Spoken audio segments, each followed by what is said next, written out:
গত 25 মার্চ 40 থেকে 50 জন যাত্রী নিয়ে ফেরিতে ওঠার মুহূর্তে সৌহার্দ্য পরিবহনের একটি বাস হঠাৎ ভারসাম্য হারিয়ে তলিয়ে যায় পদ্মার বুকে। সেই মুহূর্ত থেকেই শুরু হয় এক নিষ্ঠুর গণনা। জীবন মরণের ব্যবধান তখন প্রতি সেকেন্ড, প্রতি মিনিট।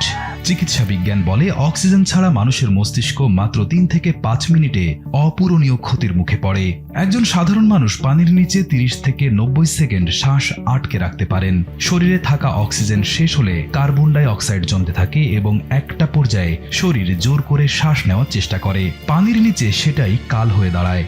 ফুসফুসে ঢুকে পড়ে পানি, অচেতন হয়ে পড়ে ডুবে যাওয়া হতভাগ্য মানুষটি। বাসের 7 জন প্রায় অলৌকিকভাবে সাঁতরে প্রাণ বাঁচাতে সক্ষম হয়েছেন।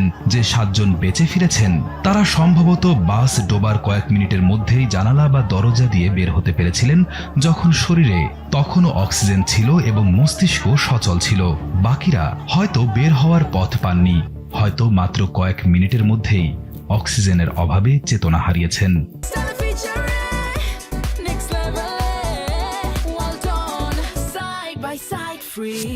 তবে লম্বা সময় পানির নিচে ডুবে থেকেও অলৌকিকভাবে ফিরে এসেছেন অনেকে।